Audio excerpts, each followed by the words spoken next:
Bienvenidos y bienvenidas a la cinta métrica Más allá del cine, un podcast en el que hablamos de cine, entre otras cosas. Somos Miguel Asín, Daniel Jiménez y Samuel Santana. Comenzamos.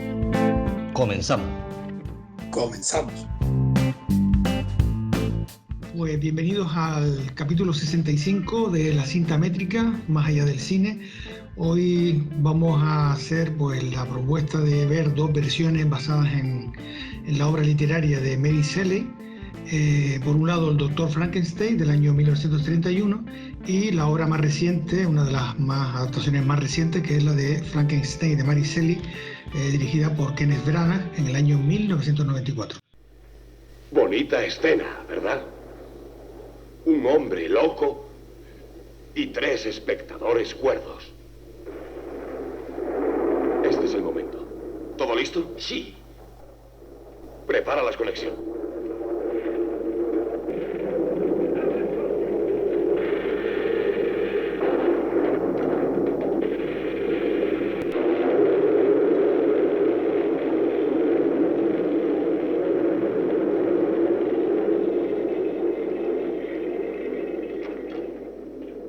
Se está moviendo. Está vivo. Está vivo. Está vivo. Está vivo. Está vivo. Está vivo. Está vivo. Está vivo. Está vivo. Henry. Bueno, pues cuando decidí poner esta propuesta de estas dos versiones de Frankenstein, algo que a priori podría parecer por introducir el género del terror, que creo que hasta ahora no había aparecido implícitamente en ninguno de los 65 programas, contando este, ¿no? De los 64 episodios anteriores. Aunque pueda parecer una propuesta fácil por ese género, nada más lejos de la realidad. Creo que lo avancé un poco al final del capítulo anterior. No era esa mi idea.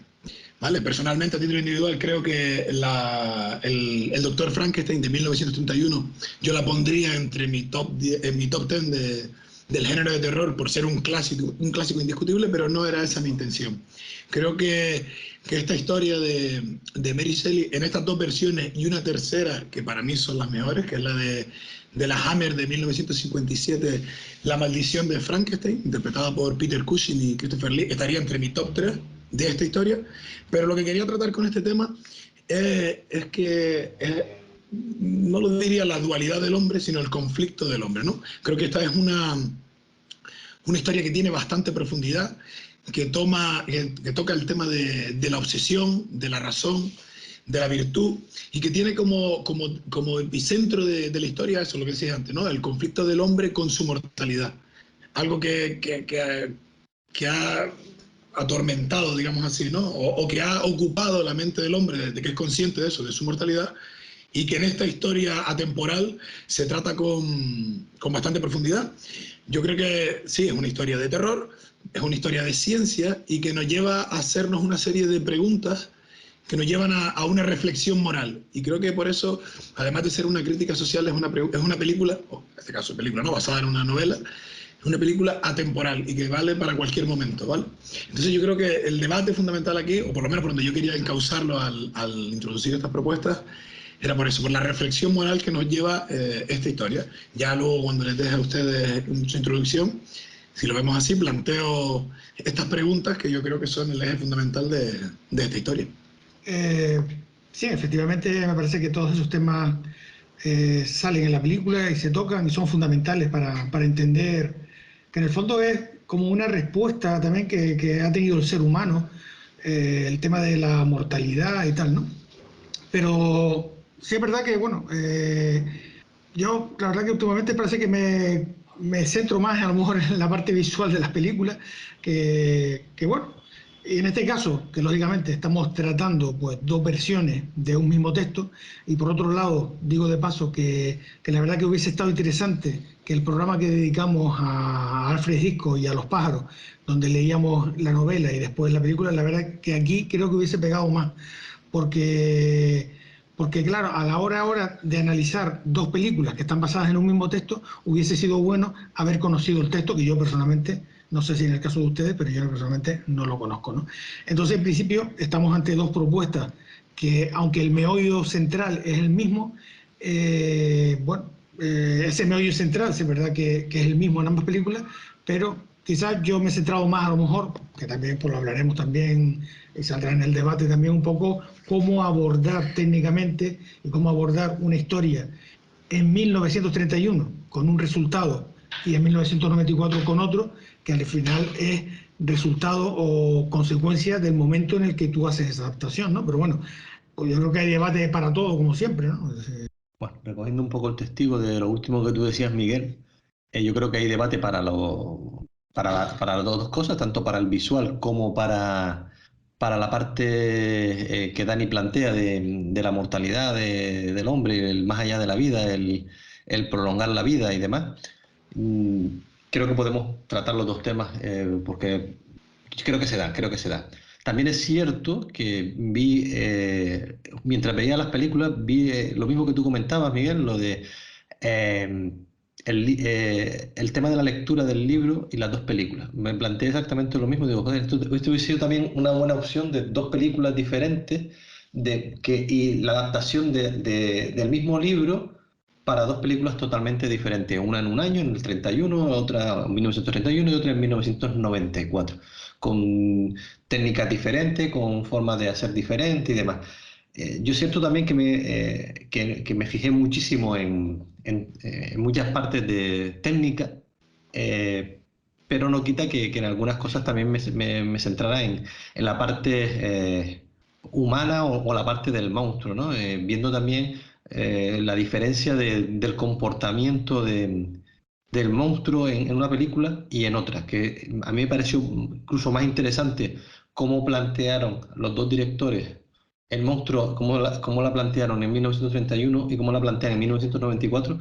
Me parece incluso hasta más interesante que la historia de Víctor Frankenstein o Henry Frankenstein que decían en la primera película, y sus planteamientos de cómo alargar la vida o cómo llevar la vida más allá.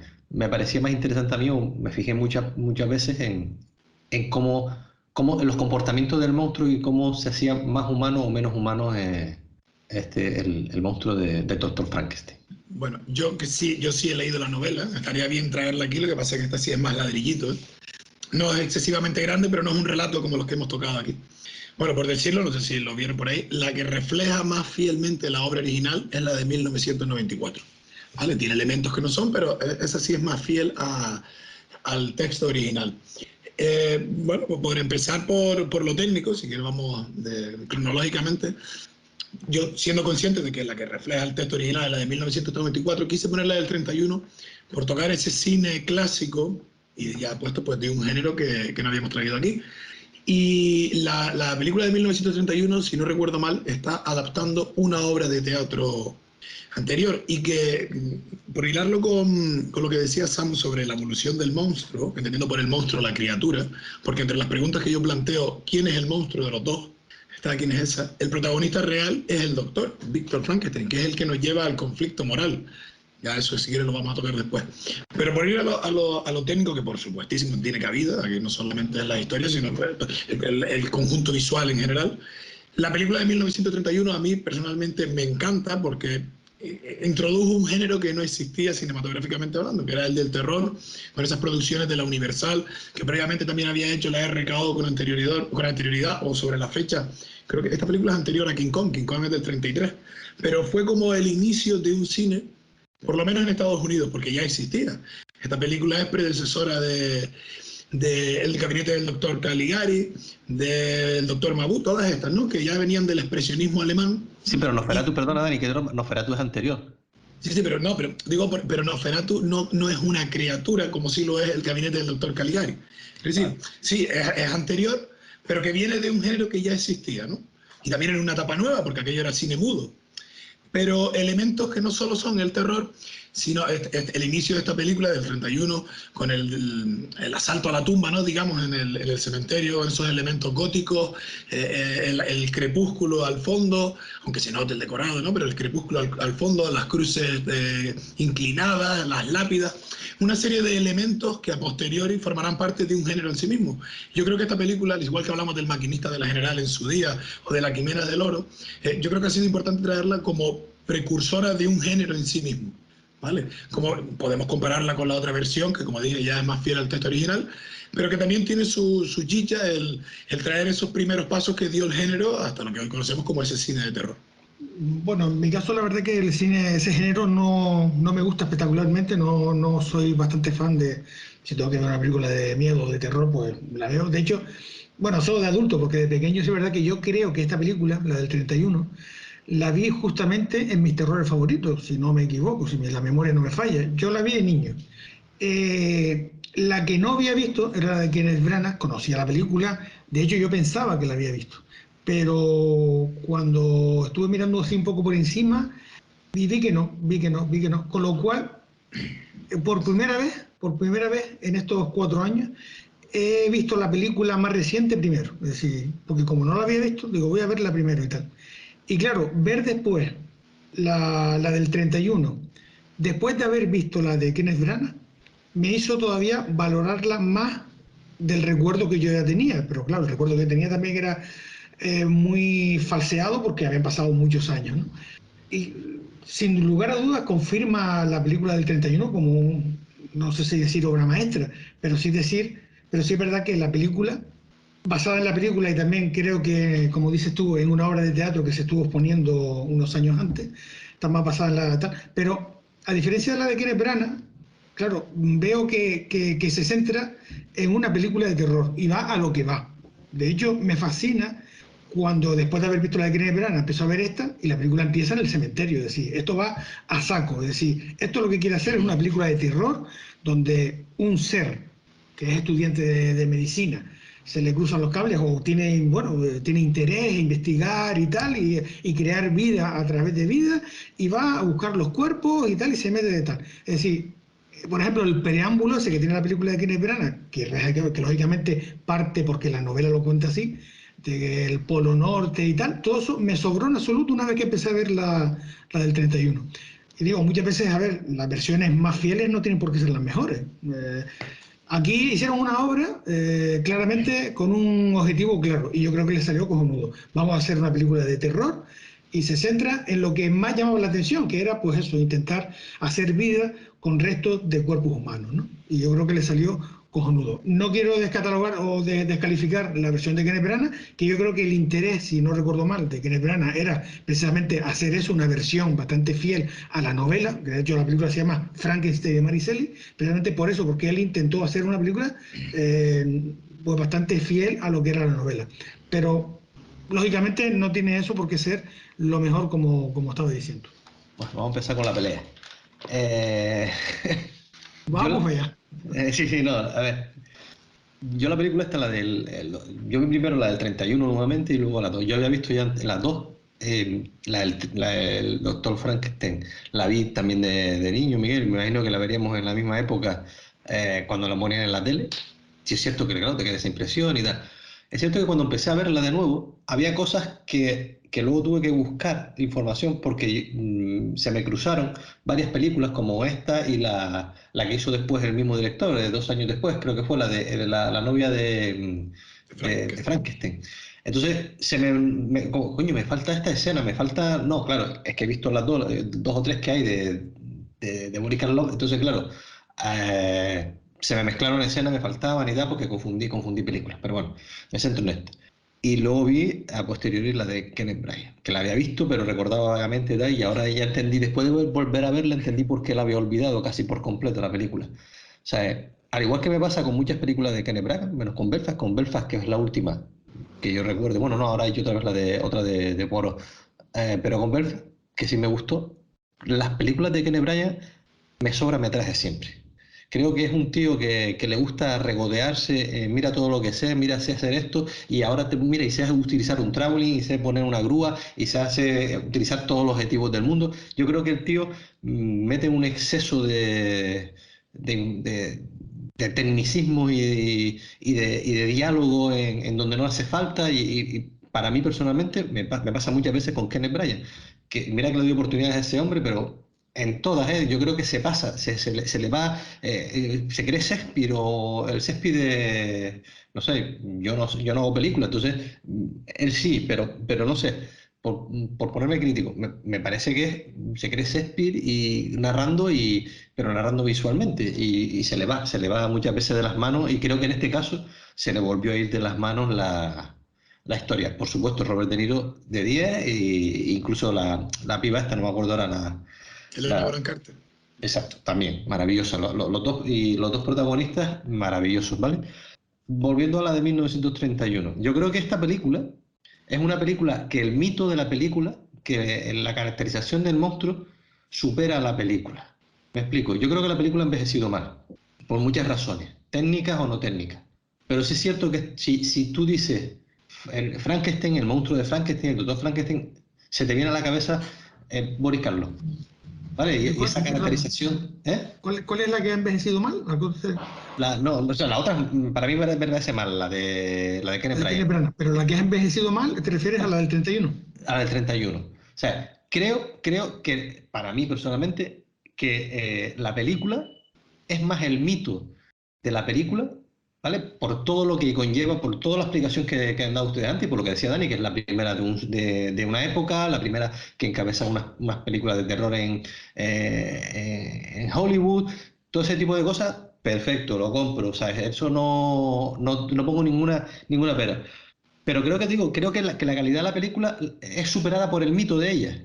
¿Vale? Más allá de que sí es cierto que toda esa iconografía de los crucifijos, toda esa iconografía de los cementerios, del ataúd, de toda esa historia, eh, son perfectas, y no voy a decir que no, pero creo, insisto, al igual que por ejemplo la que tú mencionaste antes, El maquinista de la general, creo que esa película no ha envejecido mal, sigue siendo una película actual cuando la veas.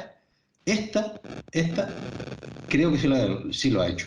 Te digo, el mito de esta película no lo va a superar ninguna de las que venga detrás. Ninguna, porque incluso mira que la caracterización de Robert De Niro en la de Frankenstein de Mary Shelley es maravillosa, esa caracterización. Me parece espectacular. Incluso me parece que la evolución del monstruo en esa película es natural, y es hasta cojonuda. Incluso, no sé si has visto la serie esta Penny Dreyfus, no sé si la has visto, Dani. Yo creo que se basa incluso en mucha parte en este monstruo, en la de Kenneth Branagh. La de Niro. Sí, en la de Niro. Pero la otra es Frankenstein, ¿sabes? Que cuando dice Frankenstein es esa película, ¿sabes? No, ya está. Que no te cuente ninguna historia más. Y de hecho, te digo, y luego si nos vamos a las partes técnicas y toda la historia, se nota que esa película está saliendo del cine mudo. O sea, estamos hablando que en el cine mudo, perdón, el cine sonoro empieza en el 27, 28, si no recuerdo mal ahora mismo, ¿no? Con el cantor de jazz. Y esta película todavía se nota que las actuaciones son de cine mudo.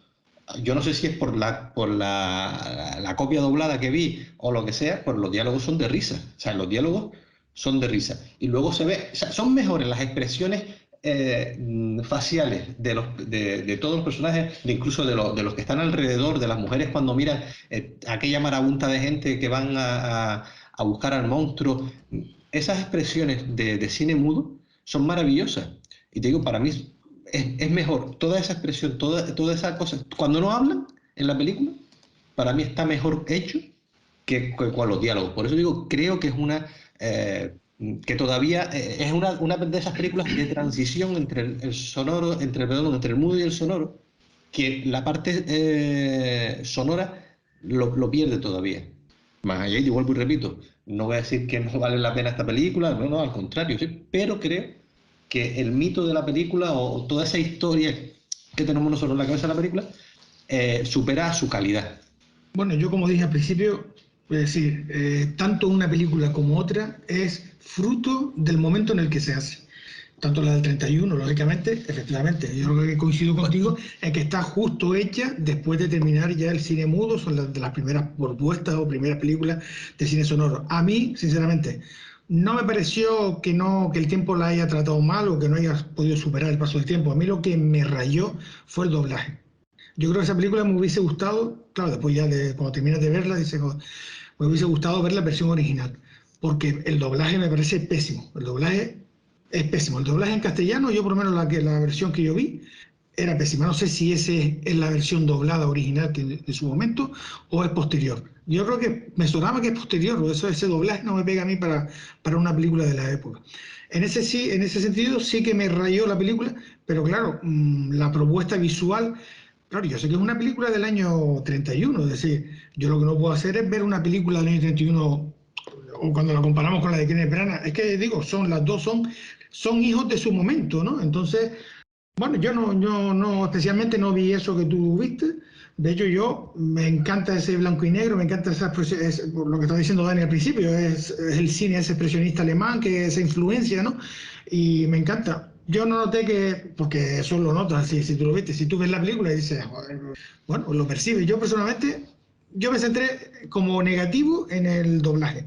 El doblaje me pareció pésimo, pero lo otro, la película del 31, lógicamente, hay propuestas de ese año, como es La General, de Martin Buster Keaton, que la vimos aquí y que para mí sigue siendo una de las 3, 5 películas o 10 películas de la historia del cine, porque esa sí es verdad que no ha pasado, no ha pasado. Pero yo no lo vi tan claramente como tú lo muestras, pero bueno, me parece estupendo.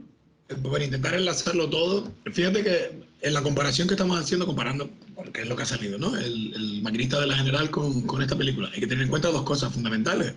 Buster Keaton era un genio y James Whale no dejaba de ser un artesano más. Esto es como si queremos comparar una película de Hitchcock con una Cagalló, salvando la distancia y con todos mis respetos a James Whale. O sea, estamos comparando cosas distintas. Y luego, en una, lo que le estamos... O sea, evidentemente no, es una película muda, de Splastic, donde el humor creado por un genio del humor está magníficamente representado, más allá de la historia que nos quiere contar. Y en esta, lo que me ha parecido entender a Samu, de la versión del 31, que ha envejecido mal por el tratamiento del guión, ¿no? Que es de chiste, es lo que entendí yo. Sí, o sea, vamos a ver. Yo entiendo lo que ustedes dicen y lo comparto perfectamente, y soy muy defensor de eso, de que cada película es de su tiempo. Y de hecho, si tengo que decidir cuál es mejor de las dos que hemos visto, de la de Frankenstein de Mary Shelley o la de Frankenstein, la de los dos Frankenstein, es mejor la del 31, pero de calle. ¿Vale? Entre las dos me quedo con la del 31, por lo que es el mito, por lo que es la iconografía y por toda la historia.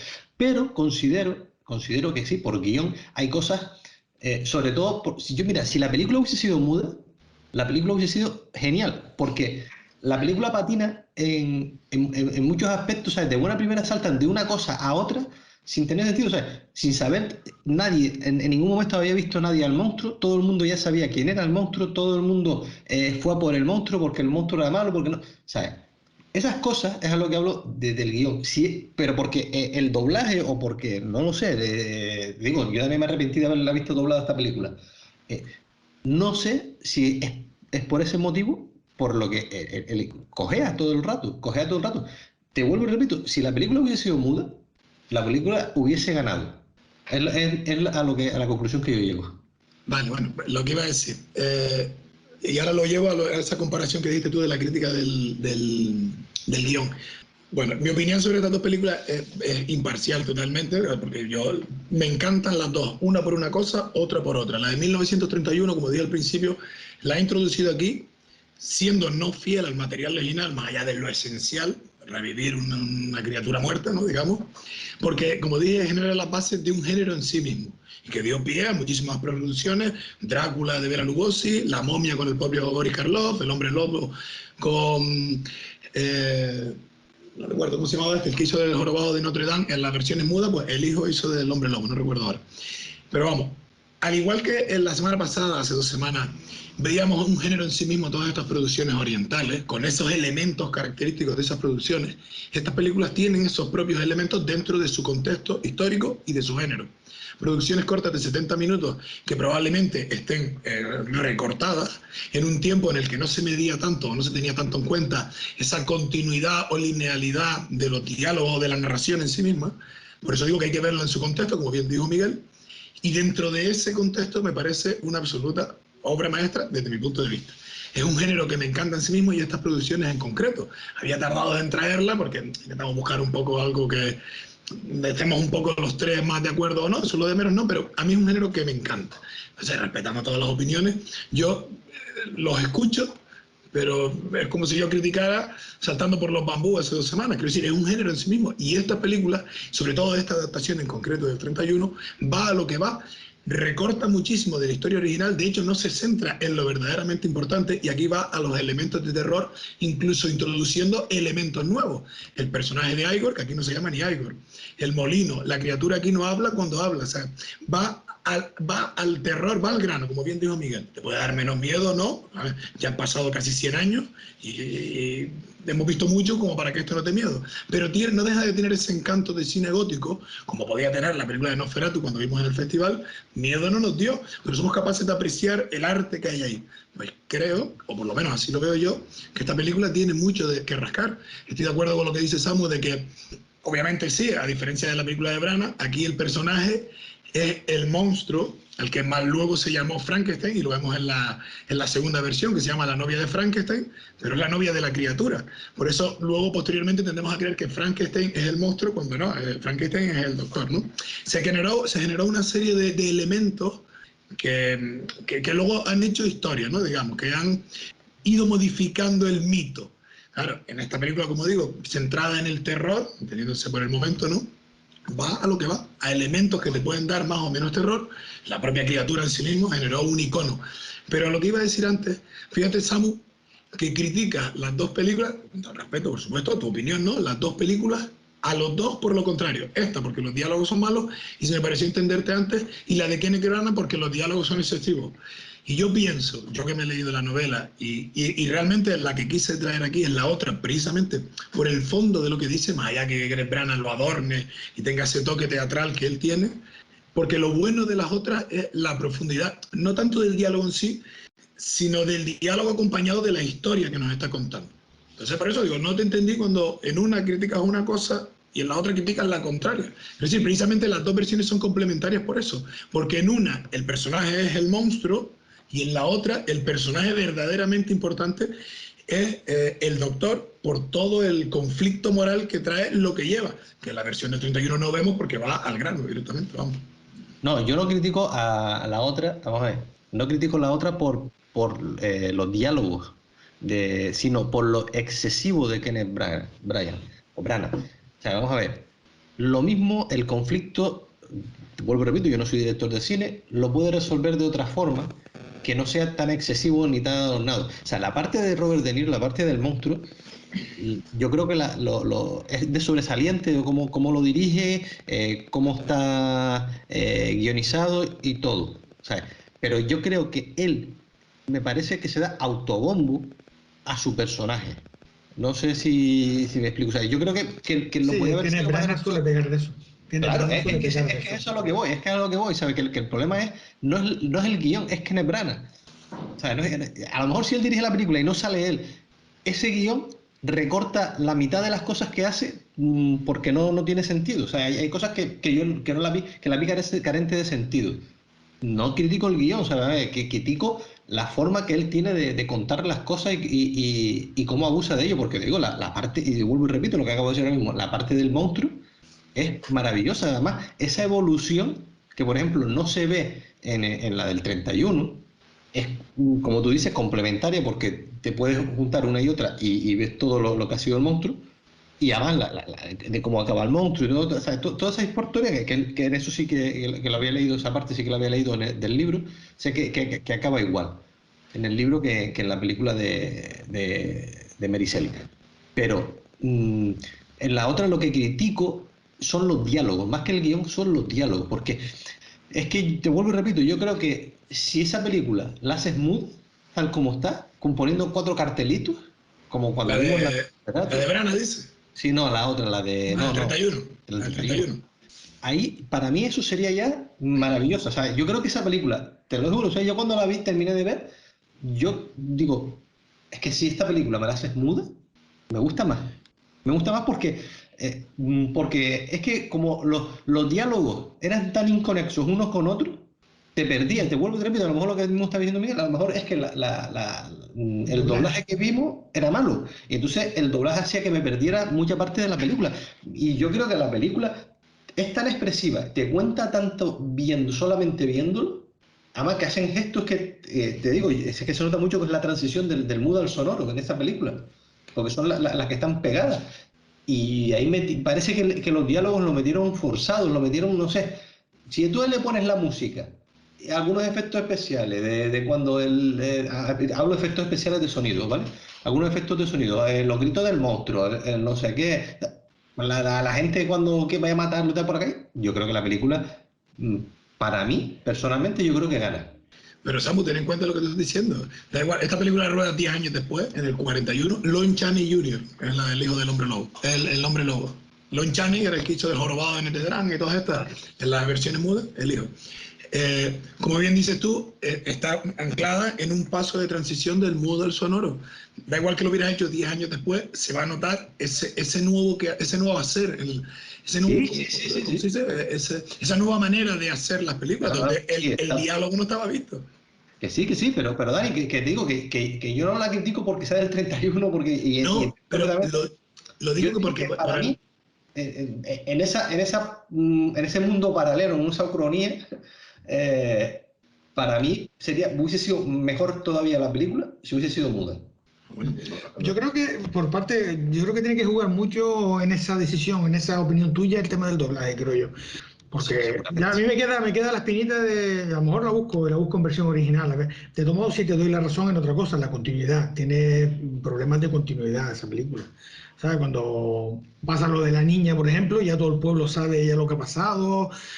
A veces, bueno, la misma escena final, yo no lo entendí, la escena final, es decir, me encantó la escena final, de hecho, esa era la escena que yo voy a elegir de esta película, que es la del molino quemándose y visto desde abajo, la verdad que esa escena cojonuda, pero tiene después una escena con el tío, con el padre del doctor, bueno, que se ve allí con las camareras y tal, ¿sabes? Tiene un par de escenas que incluso esas escenas donde él se intentaba hacer hasta gracioso y todo, y no sé si, bueno, me chocaban un poco, porque el producto está claro, que tú querías hacer una película de terror, ¿no? Y después, no sé si era por contrarrestar, pero la figura del padre de él, la figura del padre estaba siempre haciendo chistes y tal, no sé, es quizás el personaje que más me descuadraba. Yo sí quería, para ir avanzando un poco, centrarme a lo mejor en lo que es el personaje del monstruo, de la bestia, porque sí es verdad que esa primera, yo creo que no es la primera película, la del 31 creo que muy posiblemente en el cine mudo sería algo a lo mejor también. Pero bueno, quizás la imagen de esta película es la que ha pasado, es decir, es la primera vez que se pone de manifiesto de una forma importante algo que fue descrito en un libro, ¿no? Pero me parece que ha traspasado todos los tiempos, porque esa figura creada en esta película es la que un poco, los trazos por lo menos generales, son los que han pasado cada vez que hablamos de Frankenstein.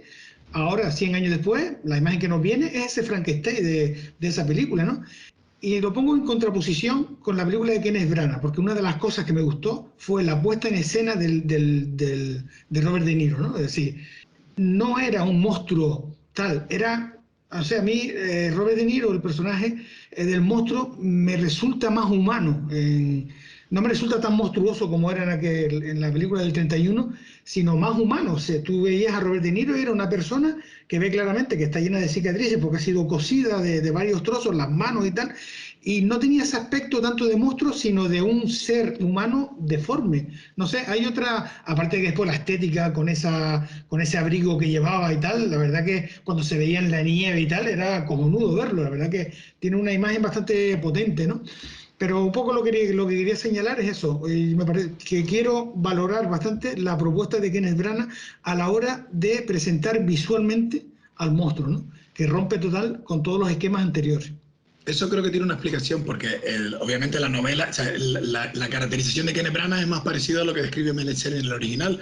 Y en este caso la versión de Boris Karloff del Universal quedó registrada por la propia Universal y en producciones posteriores no se pudo repetir esa estética de manera oficial, salvo en propias producciones de ellos, medianamente similares, porque eso no es original de Merisel, es original de la Universal. De la Universal, de esa película. Claro, y estoy de acuerdo, es lo que ha quedado en el ideario colectivo. Tú me vas a comprar un disfraz de Frankenstein y te vas a comprar eso, con la cabeza grande, los tornillos, que luego es lo que se vio en la familia Monster, el sirviente de la familia Adam, ¿no? Todo eso que queda recogiendo esa estética. Pero la de Robert De Niro es esa, efectivamente original. Y sobre lo que dijiste antes, Samu, esa evolución de la criatura, no me gusta llamarlo el monstruo porque yo sigo diciendo que me pregunto quién es el monstruo de los dos. La versión de la Universal, para precisamente redundar en el terror de lo que te viene encima, introduce un elemento que luego parodia genialmente Gene Wilder y Mel Brooks en El jovencito Frankenstein, que es cuando van a robar el cerebro y se cae el bueno y tiene que coger el cerebro normal. En este caso es lo que explica que esta versión original del monstruo, de la criatura, no hable, no sea capaz de ser medianamente inteligente, mientras que la de Kenneth Branagh sí. Porque sí, puede ser o tener partes de un asesino, pero es un cerebro normal, que tiene la capacidad de ir desarrollándose. En el caso de Boris Karloff, no. Y esa es la explicación. Su versión es más limitada en ese sentido y lo que ayuda a centrarlo en la versión terrorífica del asunto. Pero sigo diciendo que la versión de Boris Karloff también tiene cierta dualidad, y si quiere ya nos ponemos en materia sobre el monstruo y la criatura, ¿no? O el monstruo y el no monstruo. Por ir al caso de Boris Karloff, ¿ustedes qué piensan sobre el monstruo, quién es y quién no? Porque yo vi elementos en la criatura que lo hacen humano y nos da una explicación de por qué es como es y actúa como actúa. Pues dila. Bueno, sin ir más lejos, él es una criatura. Vamos a ponerle que incluso si ya ha nacido previamente necesita cierto periodo para reír poco a poco, ir avanzando, ¿no? Un día, 2 días, 3 horas, lo que sea. Pero esto me lleva a la primera pregunta que les iba a plantear al principio. ¿El ser humano nace, el ser vivo en general, porque esto pasa con todo, creo yo, el ser humano nace o se hace? Sí, él tiene un cerebro anormal, entre comillas, pero lo han molido a palo desde el segundo 1. Yo entiendo que actúe como actúa. Y lo digo porque cuando se encuentra la niña en el lago, la escena esa de la niña que fue censurada en su momento y luego incluso recortada, sí, la mata, la tira al agua, que es lo que luego desemboca que toda la muchedumbre vaya por él. Eso que decimos, no, queda como inconexo, se entiende. Y dentro de esas producciones tú vas a ver que así era la manera de narrar, limitada por la experiencia propia de 1931. Pero se entiende lo que te están contando. Lo que pasa es que no podemos mirarlo en 2023, ¿cómo nos contarías esta historia? Bueno, lo que iba. Él está jugando con la niña, cuando ve a la niña tiene una actitud normal, pasiva, no es agresivo, y por su deficiencia o su incapacidad, digamos, la tira al mar. De hecho, la tira, ve que no sale y se va asustado. O sea, por lo tanto, digo, ¿quién es el monstruo aquí? La crítica de esta historia, por eso digo crítica social, lo dije al principio, y es lo que pretendió hacer Merisel, y es lo que me gusta a mí de esta historia, y por eso creo que es más atemporal que nunca, porque estamos atacando a lo desconocido, entendiendo como lo desconocido como malo. Vemos una criatura aquí horrenda, o que nos plantea la fealdad, y solo por eso la machacamos. Y luego nos quejamos de que actúe como actúe en respuesta a lo que nosotros hacemos, que se desarrolla muchísimo más en la historia de Kenneth Branagh. Pero en esta ya eso, de manera breve, lo entiendes perfectamente por esas 4 escenas. Hombre, de los dos monstruos, de los dos doctores, entre los 4, yo creo que el más monstruo es Kenneth Branagh. Porque la película se centra más, basado en la novela, se centra más en ese proceso, en esa obsesión de crear vida de donde ya no hay, porque incluso cuando yo creo que ya eso explota en él cuando muere el tío este que estaba también en la facultad y que se muere, el profesor. Su profesor, el profesor, ¿no? Yo creo que ahí en ese momento es el que desencadena ya él, que lo obsesiona todavía mucho más, y lógicamente, bueno, en el fondo está siendo una monstruosidad, y que solo te das cuenta, y eso sale en las 2 películas, que es una monstruosidad cuando ya lo has hecho. Es decir, el objetivo inicial tú lo haces y lo preparas y te lo ocurres y tal, y después te das cuenta sobre la marcha que lo que has hecho es una monstruosidad, ¿no? Eso se refleja bastante mejor en la película de Kenneth Branagh. Incluso el personaje del doctor, lógicamente, es más monstruoso ahí que la del 31, ¿no? Yo creo que la del 31 coincidimos en que eso, la película fue montada para mostrar lo que quería mostrar, pues eso, hacer una película de terror y tal, y a lo mejor también lo que tú dijiste, como está basada más, a lo mejor, directamente de la obra de teatro que se había hecho unos años antes, pues muy posiblemente la historia de teatro se basaba en eso, en lo más que te llama la novela, más que el conflicto moral, más que tal, en la historia que cuenta, es decir, de intentar crear vida de diferentes tal. A mí lo que sí me pareció un poco precipitado en la película de Kenneth Branagh es cuando va a repetirlo con Helena Bonham Carter, me pareció como muy precipitado, incluso cosiendo cuerpos, porque vamos a ver, yo entiendo que si tú quieres crear un ser perfecto, entiendo que tú busques partes de distintos, busques el mejor cerebro, busques las mejores manos, busques tal, intentes hacer, pero en el caso de ella no tenía sentido que buscaras de distintos cuerpos para, ¿sabes? Que cogieras de la otra chica que quise interpretar, que quería cogió de otra, no sé, creo, ¿no? Cogió de otras mujeres partes para lograr hacer... Lo que pasa es que en el caso de Kenneth Branagh, estoy de acuerdo con eso. De hecho, si algo critico yo de la versión de Kenneth Branagh, sobre muchas cosas, es a la hora de cuando va a llevar a cabo el experimento final, tanto cuando lo hace con Robert De Niro, lo vi demasiado teatral, solo faltó la música ahí, ¿sabes? En plan Los Miserables, un tipo musical. Lo vi esa parte demasiada, ¿no? Empujando la vagoneta esa donde está el cuerpo, etc.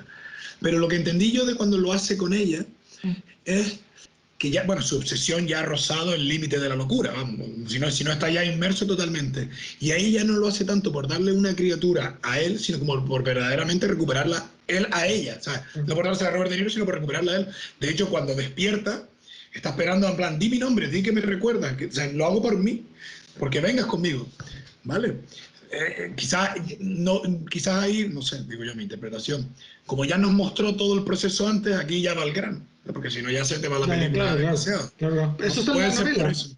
Eso está en la novela, ¿no? Eso de al final que revive a ella también. Sí, la y la pelea Frank... entre ellos dos. Y la pelea entre ellos dos, porque claro, entre Kenneth Branagh y el monstruo. La pelea por ver a quién elige ella también. Es que yo ya la leí hace tiempo, pero toda esa parte del polo al principio y al final, eso sí empieza así. De hecho, la historia está contada por el capitán del barco cuando se encuentra el personaje de Frankenstein.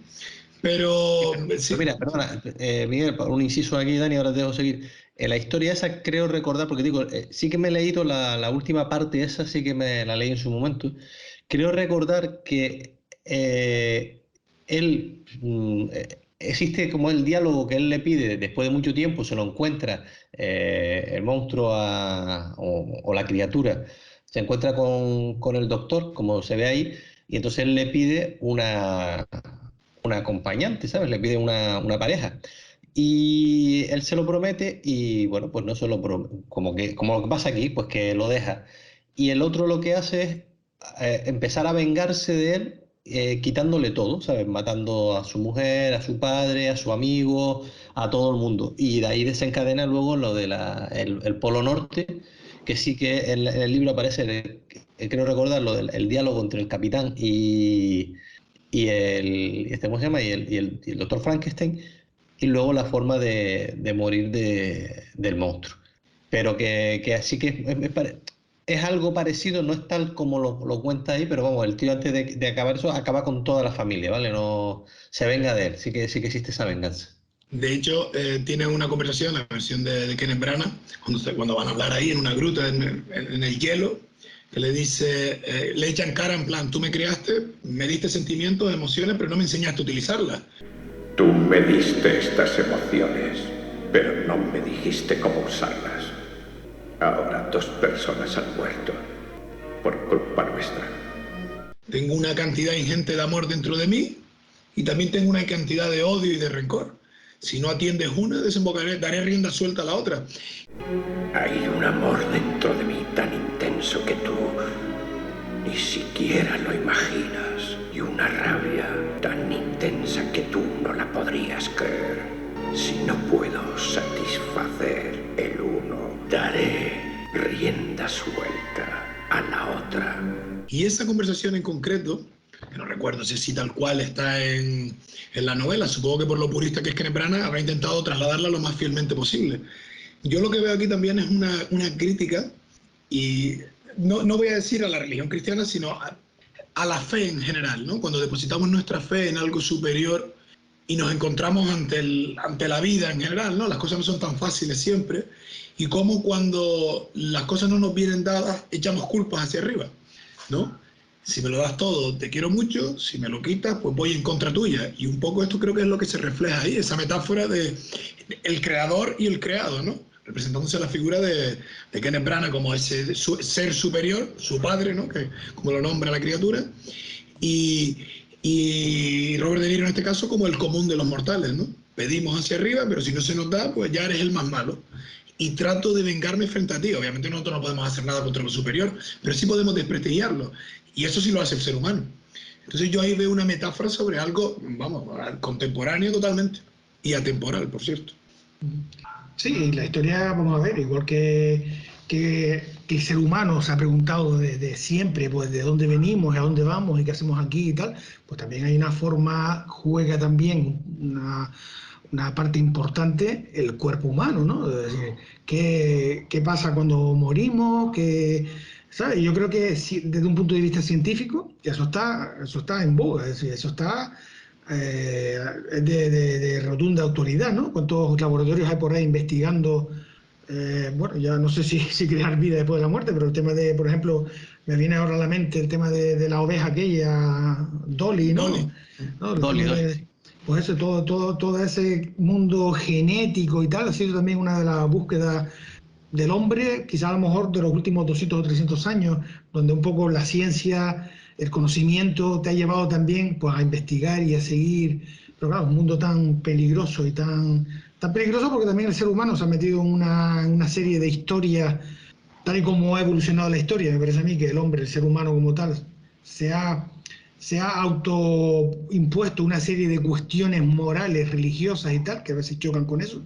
Pero bueno, que eso está de rotunda actualidad, digo yo, vamos. Por eso digo que más que nunca, y esta historia tiene 200 años ya, y es completamente atemporal y está ligada al deseo del ser humano de permanencia, de querer permanecer eternamente, ¿no?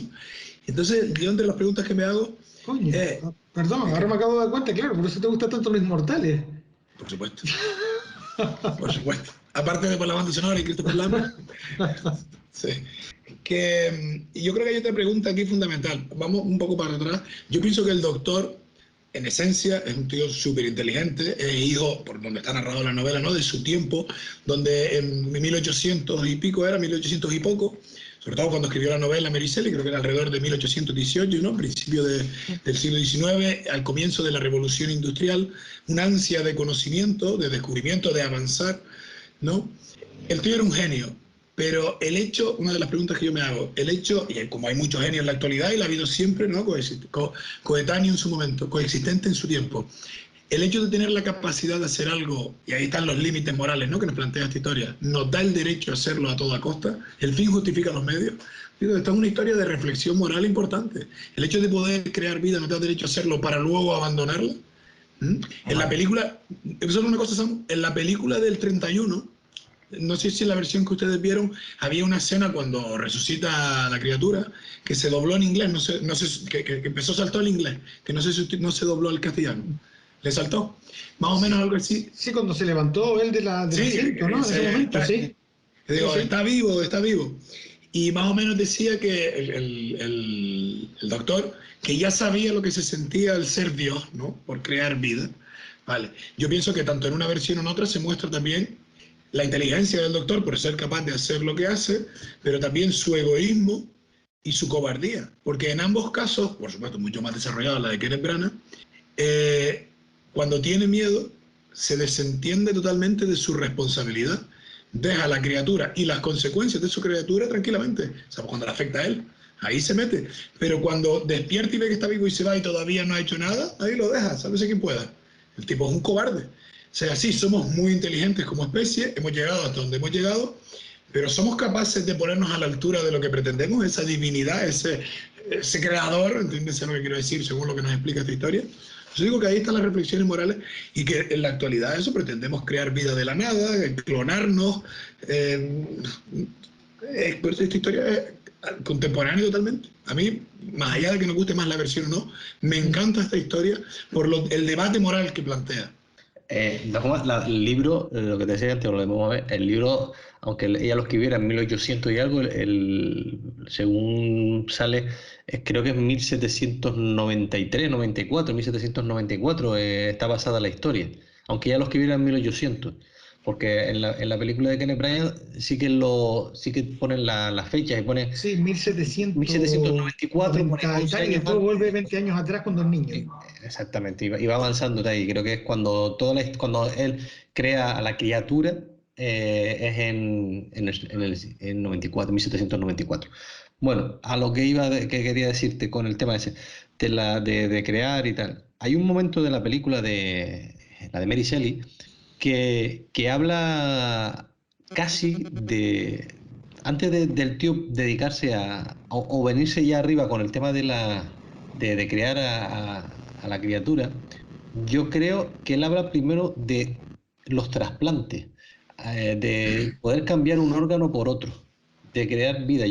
Que eso, a mí esa parte sí que me gustó, o sea, que me parece que digo, joder, que en 1794, o en este caso en 1800 y algo, que es cuando alguien ya se estuviese planteando, aunque fuera de forma literaria, el trasplante de órganos, me parece ya un avance. Luego otra cosa es que derivemos en esta creación, ¿no? Porque seguramente cuando se creó la oveja Dolly o se creó cualquier otra cosa, en principio era con la idea de crear órganos, como se ha hecho en algunas ocasiones, para ver si esos órganos eran compatibles con el cuerpo humano, para a partir de ahí hacer esos trasplantes y no depender de donantes anónimos y todo ese tipo de cosas, ¿vale? Pero me estoy metiendo en otra zanja, que no es la película, por lo que comentaba Dani, ¿no? El tema de creernos dioses o hasta dónde puede llegar la moral.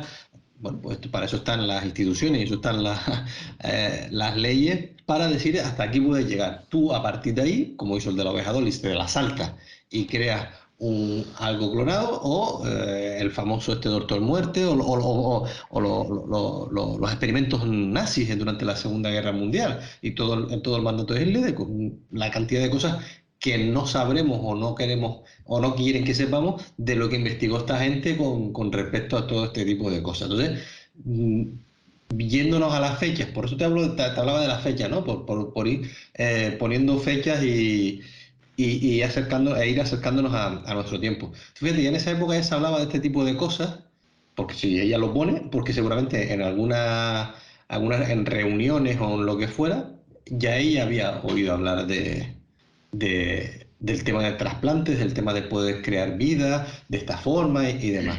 Entonces, es un poco como todo, ¿sabes? Vas avanzando en la ciencia hasta que alguien dice, coño, ¿y si creamos un ser humano? ¿Y si Claro, creamos...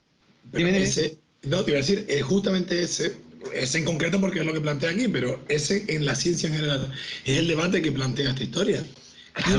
¿Quién pone los límites éticos de lo que es o no correcto? Porque en esencia... Sí, por supuesto. La ciencia es indispensable, es necesaria. Pero se demuestra en esta historia, como se ha demostrado, supongo, en alguna que otra cosa. Yo no sé si, aquí ya es teorizar. Vamos a suponer que el coronavirus fue algo con otra finalidad y se fue de las manos. Es una teoría, ¿no? Lo que plantea esto es, sí, somos capaces de hacer lo que quiera, es el logro del ser humano, de proponerse algo e ir a por ello. Pero ¿estamos realmente preparados para, si fallamos, afrontar las consecuencias? Esto es una novela, pero la ciencia ha fallado. Ese es el debate moral. Pero muchas de estas cosas, y te digo, igual que creo, y digo, ya saliéndonos de la película, y ahora retomo para la película. Saliéndonos de la película, esto es el error ensayo de toda ciencia. Y aunque parezca una barbaridad decirlo de esta forma, cuando empiezan con los trasplantes de órganos, es error ensayo. O sea, ensayamos, error, ensayo, hasta que dan con la llave, con la tecla y funciona. Que te vuelvo y te repito, que no es que esté de acuerdo que se cree un ser humano a partir de ni una oveja ni una cabra a partir de esa historia, pero eso ya lo va dentro de la moral y las creencias de cada persona. Pero que es como todo en la ciencia, ensayo, error o error, ensayo, como quieras llamarlo. Bueno, sí, perfecto, es como todo en la ciencia, pero vuelvo a repetir, el fin justifica los medios, todo es válido. Si salvan vida, ¿a costa de otra vida? Habría que planteárselo. No, a costa de otra vida, estamos hablando que la otra vida está muerta. Bueno, en el caso de ese sí, pero cuando se hacía un trasplante en un principio, probablemente los primeros fallaron. Sí, es lo que me refiero, ese debate moral. El título original de esta novela es Frankenstein o el moderno Prometeo, ¿vale? Que trata el mito de Prometeo, cómo le robó el fuego a los dioses para que éste se lo entregara a los hombres, etc. En este caso está simulado por como Frankenstein Prometeo, ¿no? Que él entrega el conocimiento, ¿no? A través de esta criatura. Pero ¿está preparado el hombre para hacer uso de un conocimiento superior a su capacidad? Y digo eso, me lo llevo a la novela, pero también a la vida real. Antes te decías, crear vida. Ya hace algunos años que se estaba yendo lo de hacer un trasplante de cabeza.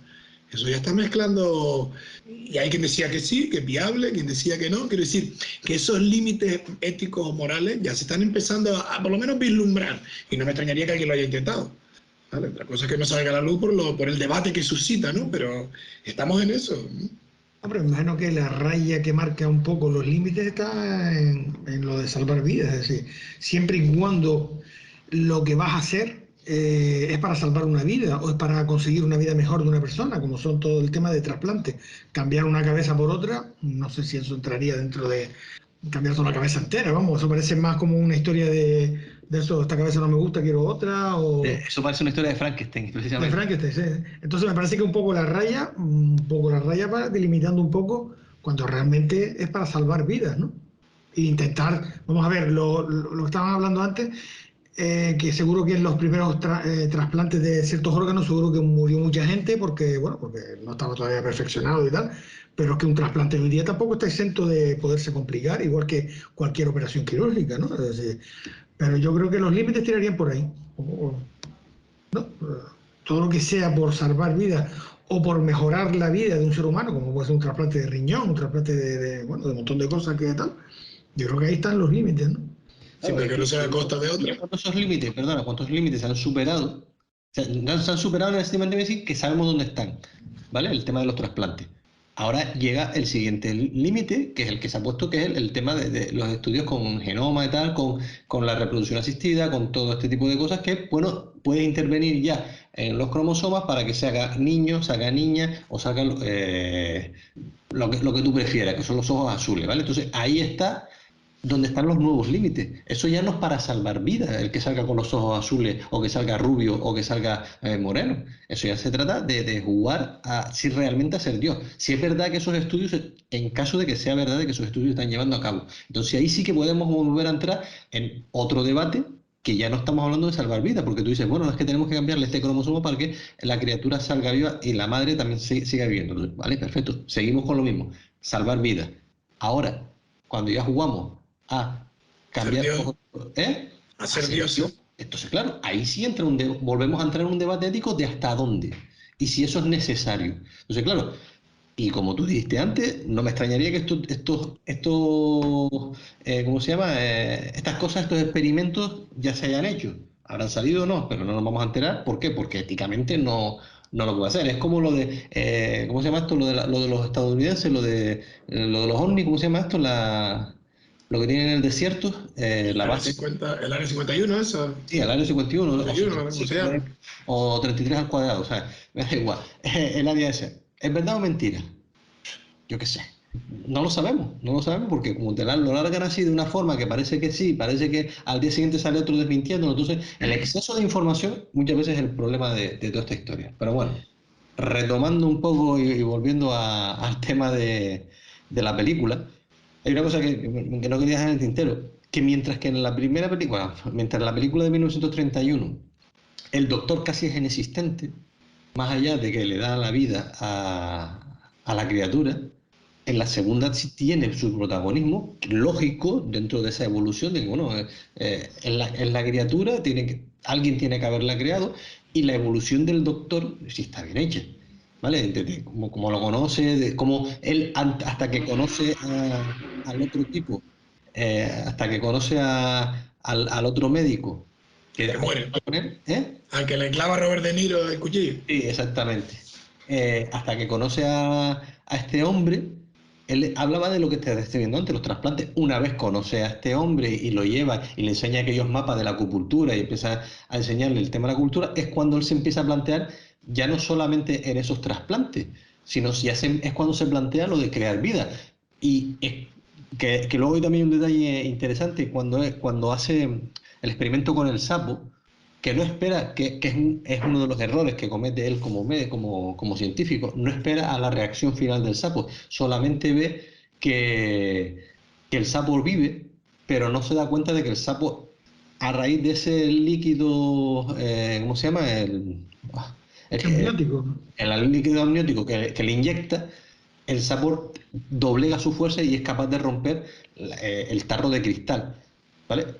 Que es una cosa que si él lo hubiese visto, hay algo que no hubiese hecho cuando crea la criatura. O sea, son esas cosas que te digo, errores científicos. Es un error grande, gordísimo, de no esperar a ver el final, porque él enseguida se emociona, guay, ya lo sé, ya soy Dios. Venga, voy a inyectarle a este hombre aquí, suelto todas las anguilas, suelto toda la electricidad y toda la historia. Entonces, te digo, son esas cosas, pero que digo, no es un error de guión, esto supuestamente es la novela así, y es el error ese que él comete como científico. Que te digo que esa parte sí me gustó bastante, la evolución del tío. Ahora, lo más que me gustó de la película, como tú decías antes, Miguel, y creo que yo también lo comenté antes, es la evolución del monstruo, ¿sabes? De cómo, o la criatura, cómo va evolucionando desde que lo crea y tal. Y Dani dio la explicación, porque claro, tenía un cerebro que da. Y luego, según creo que en la novela, creo que son 2 años lo que pasa desde que el monstruo se escapa hasta que se vuelvan a encontrar con Víctor Frankenstein. Y entonces me parece que son 2 años, esos son los 2 años que él ha aprendido a hablar y tal, que es lo que se ve de una forma más inocente con la familia esta del anciano ciego, que se ve de forma inocente, digo, como tan inocente que le dejan el regalo delante de la puerta y no se quedan por la ventana mirando a nadie a ver si aparece alguien a recogerlo, sino él se sienta allí, abre el regalo y no hay nadie. Me pareció muy inocente esa forma, que bueno, puede haber sido así en el libro o no. Pero más allá de esa historia, es una forma muy bonita de contar cómo evoluciona él, cómo se esconde de una sociedad que le dicen que es feo, y entonces él fíjate tú, le dicen que es feo, no le dicen que está creado de otra forma, ni le dicen nada, ni le dicen qué actitud tienes, que sirve hacer, sino que eres feo. O sea, eso que me pareció como brutal, eso de, es que eres feo, no te quiero porque eres feo. No, cuando lo ven por la mañana, cuando despierta después de haber huido del laboratorio, que nada más que tiene la gabardina esa que le quitan, sí, que crece 2 tallas cuando se la quita a Kenneth Branagh. Sí, sí. Como que está ambientada en una época en la que asolaba la peste en Europa, lo que sea. Fuiste tú el que nos la trajo, porque le ven como o el cólera, porque le ven la cara así como desfigurada y tal. Esa parte lo enlaza bien, o le da una explicación de no me sorprende tanto poder ver un tío tan feo, ¿no? Digamos, te creo el causante de esta enfermedad que está asolando el país o Europa. Lo que decías antes, Samu, de la evolución del doctor, volvemos a lo que era al principio, lo que dijimos al principio. En la película del 31 el protagonista es la criatura, en la del 94 es el doctor, ¿no? Porque es el que tiene el arco mayor, o por lo menos se explica mayor. Era el papel que se cogió Kenneth Branagh, ¿eh? Bueno, claro, es muy guapo. Aquí tengo que meter chicha aquí. Desde el principio. Pero yo pienso que es el que tiene la chicha de verdad. No, sí, porque es el que tiene la responsabilidad de todo. Claro. En la del 31 el doctor es un medio para justificar... ¿sabes? Quiero decir, en la del 31 solo te lo plantean como un loco que quiere crear vida. En la de Kenneth Branagh no, en la de Kenneth Branagh es un tío que cuando ve morir a su madre lo que quiere es preservar la vida, no crear vida, preservarla. Y lo mismo que le sucede cuando luego muere el profesor de él, que dice, esto no debería haber sucedido, el que hubiera muerto porque debería ser capaz de mantener la vida. Luego, a raíz de haberlo conocido, cuando descubre que él tenía experimentos para a través de la electricidad y tal, que lo ve cuando hace con la mano del mono, aquella que se ve allí, entonces ya se vuelve loco y empieza a experimentar.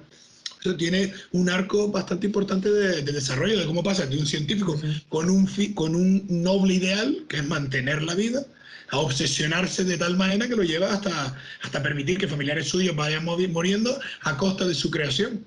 ¿Vale? Y meterse en una rueda que lo lleva de muerte en muerte hasta que dice, mira, pues o te mato tú o me matas a mí. O te mato a ti o me matas a mí. Y en el tema del aprendizaje, ¿a ustedes no les pareció que en la película de Kenneth Branagh, pues realmente donde se muestra ese proceso de aprendizaje del ser, ¿no? Como muy precipitado, como que aprendió a leer en 2 días, Yo sé que, bueno, al final está la pregunta que tú lanzaste al principio, de si somos o no, si somos, ¿cómo era la pregunta que hiciste? Si somos El o si hombre nos nace, hacemos. el hombre El hombre nace o se hace. Yo creo que es una mezcla de las dos. El hombre nace y se hace con todo. Es decir, yo creo que somos la suma de un montón de cosas, de toda la vivencia que tenemos y la capacidad, muchas veces la capacidad para poder pensar qué nos interesa más y qué no, y otra cosa que la vamos mamando sin darnos cuenta, ¿no? Mira, Pero en la película me pareció que ese aprendizaje fue como un poco brusco, es lo que te no decía sé. antes, Miguel, que creo que El libro pasan 2 años. en el libro pasan 2 años. Pero Creo que claro, si aquí esa es la no intención funciona. de Kenneth Branagh, no le salió bien, porque la película parece que aprende a leer y a entender de un día para otro. Creo. Yo lo entendí así y me parece un error, un fallo de la película, ¿no? Porque creo en ese proceso, creo que ese proceso se puede dar. Oye, al final es un ser que tenía vida, es un cerebro que tenía vida antes. Y bueno, creo que puede ser, científicamente, no me parece descabellado, que ese nuevo ser pues tenga ese proceso de aprendizaje, ¿no? Ahora, que ese proceso de aprendizaje sea con un libro que tiene y porque oyes 3 palabras, que es lo que nos muestra la película, no sé, me parece que está mal Yo contado creo, ese proceso. yo creo que lo explicó cuando se encuentran en la cueva de hielo esa, en la gruta, que le dice, ¿qué parte, de repente un día aprendí a tocar esta flauta, este instrumento, dice, ¿qué parte de mí es la que sabe tocarlo? ¿Quiénes serán las personas de las que estoy compuesto?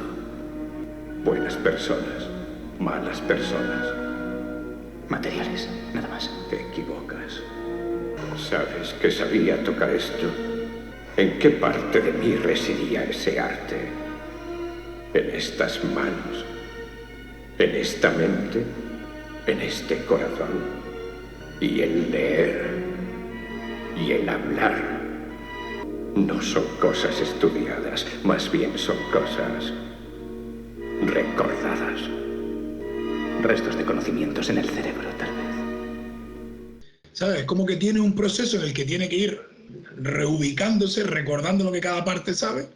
Y te das cuenta que él era cojo y de repente camina como si hubiera caminado toda su vida. El personaje originalmente de Robert De Niro, es decir, yo creo que en ese sentido se explica bien. No es una criatura que nace de la nada.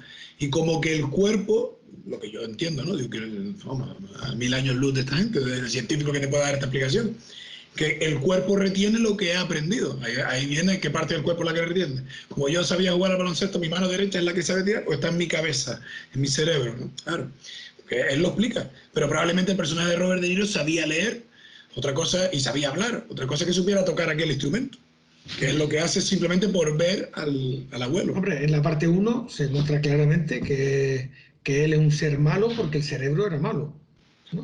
Bueno, ahí tuvimos el debate antes. ¿Malo? ¿Qué entiendes por malo? Porque Malo, asesino. De asesino, claro, Malo, no, asesino. asesino. Si el Entonces, cerebro era pues a lo un mismo. asesino. Si él Espérate, toca la flauta porque No. tenía un cerebro bueno, en la otra es asesino porque tenía el cerebro de un asesino. Ya Pero estaba, vamos, ya hay algo que lo que tú acabas de decir, Dani, de por qué se tira a canasta, porque lo recuerdo en el cerebro o porque aprendo. pero estás hablando de la del 31. Sí. Sí, claro, Recuerda porque que, las dos, estoy hablando de las dos. recuerda que el cerebro, pero recuerda que el cerebro que le ponen a Boris Karloff dicen que es asesino. Sí. Sí, se le rompe Claro, el... dice el de vale, sí, no, dice el Que- cerebro normal, este es de un se le asesino. rompió el normal y cogieron en la normal.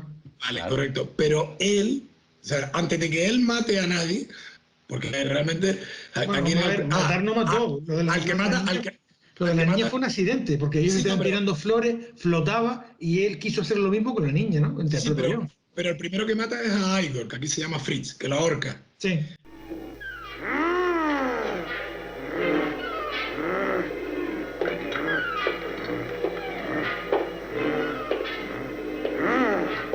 ¡Quieto!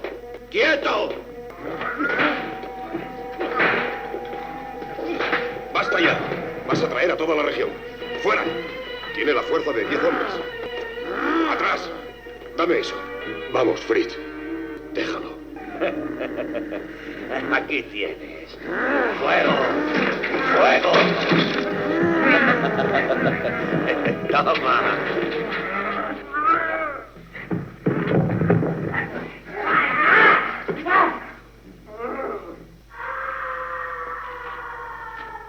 ¿Qué es eso?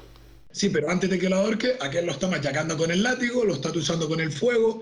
Entonces, claro, ¿lo mata porque es un asesino o lo mata porque partiendo de un nacimiento lo que le han enseñado es dolor y no amor? Que yo creo que es el tema principal también de esta criatura. Porque en los dos personajes se ve que cuando los tratas a palos, él devuelve palos, pero cuando le das amor, y cuando digo amor me refiero a cuando lo tratas con humanidad, él no ataca. A la niña la trata bien. Cuando aparece, que ya esa es mi escena, la primera vez que Boris Karloff se da la vuelta, él no tiene la intención de hacerle daño a nadie hasta que tiene miedo del fuego y como un animal reacciona, ataca o porque tienes hambre o porque tienes miedo. Él tiene miedo al fuego y reacciona. Entonces sí, tiene ese cerebro. Por eso de ahí la pregunta del hombre nace o se hace. ¿Mataba porque era un asesino o mataba porque lo han molido a palos desde el día 1? Y lo mismo pasó con el otro personaje. Por eso digo, lo ambiguo del personaje. No, es lo mismo, vamos a ver, se mezclan las dos cosas, porque tú fíjate, en la del 31, a él le implantan el cerebro del asesino este. La APP. Sí, y la app chunga se la pone con virus y encima lo maltratan, lo machacan a palos, con lo cual es normal que el hombre pues reaccione como reaccione. Y en la del 94, la de Kenneth Branagh, a él le instalan el cerebro de Yayi, el de un científico, y encima tiene la suerte de que cae con una gente que se quieren, son pobres, no sé qué, pero bueno, él se siente ahí, aunque él no lo acogen porque él nunca está con ellos, sino desde fuera, pero ve cariño, entonces como que es más humano. Aunque en la de Kenneth Branagh, Robert De Niro, cuando se de la criatura, tiene la dualidad, cosa que no tiene el otro, excepto un poquito a lo mejor con el tema de la niña, ¿vale? Pero como tampoco se entiende mucho. Pero él se defiende, ataca, porque era la parte esa que le queda de que el tío era un golfo, era un ladrón, era un corrupto, que se ve antes de ahorcarlo, ¿vale? Ahora estás hablando con Robert De Niro. De Robert De Niro. Él tiene las dos partes. Ve la parte chunga de la sociedad, que lo trata como el apestado, como el que transmite el cólera, ¿verdad? Y luego ve la otra parte, la parte buena, digamos, que es la de esa familia, que él ve cómo se tratan con cariño y demás. Pero él, ese cariño, luego cuando quiere una novia para darlo, para demostrarlo, él nunca lo puede demostrar directamente, quiero decir cara a cara, lo hace con esta gente recolectándole esa cosecha de los campos helados que ellos no podían, espantándole cuando salva al ciego del tipo este que lo quería matar, pero nunca es capaz de interactuar con nadie de buena forma, o eso no se ve en ningún momento, no sé si me explico. Aun teniendo el cerebro ese que tenía, él nunca, o no se ve, a interactuar de esa parte positiva. Sin embargo, claro, el otro tampoco se ve, pero solamente como vamos a la parte de terror de la del 31, la de Boris Karloff, esa parte como que no interesa. La del 31 es ir al miedo y utilizar elementos, es una libre adaptación de una historia y quedarte con la parte de terror. Se digo, es hasta aquí simplemente por ser un clásico, ¿vale? Del que creo que debería estar en la cinta métrica. Pero la de Robert De Niro, el personaje como poco es algo inteligente, es decir, es un cerebro normal, ¿no? Y él es consciente de hecho luego creo que se lo dice a Kenneth Branagh, de cómo la sociedad le repudia por su aspecto, aunque él no se haya visto reflejado en ningún lado, pero ve que le están diciendo de todo y le están pegando por cómo es sin darle tiempo a nada. Claro, por miedo a si me acerco a alguien me pega, no me voy a acercar a nadie, pero sí observa esa familia y es capaz de entender lo que es el amor y luego la compasión cuando se relaciona con el abuelo. De ahí que cuando veo en un entorno donde las cosas hay armonía, digamos, ¿no? Pues yo devuelvo lo mismo y él quiere estar ahí. De hecho, hay una escena que me parece estupenda y te habla de las buenas emociones del personaje de Robert De Niro, que es cuando la familia, obviamente, la niña le dice que hay un hombre que ha atacado al abuelo y se encuentra al abuelo con la criatura y piensan que ha sido él. Y se va llorando porque he visto que personas buenas también son capaces de mostrar odio, rencor, llámalo como quiera. Y ahí llorando es cuando se encuentra la flor que le dejan a la criatura del bosque, ¿no? A ese que dan gracias. Y él vuelve con la intención, a su manera, de hacerles ver que él es esa criatura buena que les ha ayudado. O sea, que no tiene la oportunidad de interactuar porque han huido. Pero él, en ese momento, sí quiere hacerlo. Porque pese a todo, pese a haberle tratado mal, él quiere devolver O sea, o relacionarse en un entorno donde no haya el sufrimiento y el odio que ha vivido desde que ha renacido, digamos. O sea, él sí tiene esa intención. No sé si recuerdas la escena que digo, la de la flor, cuando vuelve. Sí, la de la flor, cuando él se la encuentra después de haber que lo metieron de la casa a palos. Sí. Que creo que, porque no recuerdo cómo está narrado eso en la novela ya, que es un poco el homenaje a la escena de la niña. La niña le entrega una flor en el río, que es la de Warlow Parkito, y esta es la flor que le da a la familia, ¿no? Un poco ese homenaje, o la forma de adaptarlo a la novela. Que no recuerdo cómo está. Pero con la importancia del amor, fíjate, Robert, creo que antes de esta conversación Robert De Niro había matado al hermano y como consecuencia a la que criaba al hermano que le puso el medallón. Creo que a dos, cuando tiene la conversación esa en el hielo, que es cuando le pide por favor que le haga una pareja, ¿no? Una compañera de vida. Y que se irá a vivir al otro lado del planeta, donde no ha estado nadie. Y le explica algo así como, creo que lo apunté, dice, por la simpatía de un solo ser vivo, haría las paces con todo. Solo sé que por la simpatía de un solo ser vivo haría las paces con todo. Y es lo de siempre, da igual que el planeta entero me odie, si una sola persona es capaz de darme amor, ya está, perdonaría a todo el mundo. Y lo dice en esa escena, no importa que el planeta me odie, si una persona es capaz de entenderme y aceptarme, ya está, hago las paces con todo. Y sin embargo, el humano se lava las manos y lo deja. No se responsabiliza de su obra, que ahí es la metáfora de esta historia, ¿no? Somos dioses para crear vida, pero somos capaces luego de mantenerla. Pues bueno, con esta reflexión, si no tenemos otra cosa, y vamos nombrando ya lo que son aunque ya ha salido alguna de las veces, las escenas de cada una de las dos películas. Bueno, yo de la del 31 me iba a quedar me quedo con esa escena final del incendio del molino. Me parece que visualmente es bastante potente la escena, y bueno, como final de una película y tal, y con esas aspas en llamas dando vueltas y tal, y desde abajo, la verdad que me gustó bastante. Y también la de Kenneth Branagh es también una escena visual que Dani la criticaba antes, y a mí me gustó. Y sí, lo criticaste, que es justo cuando Elizabeth aparece allí donde está él encerrado y tal, y justo cuando se va ella, él ya se mete ya a terminar el experimento. Y toda esa parte que es muy visual, donde está con todo el movimiento que crea del cuerpo que sube hacia arriba, tal, después que lo corre de lado, tal, se ve a él corriendo de un lado para otro y tal. Pues a mí me resultó bastante visual esa escena, ¿no?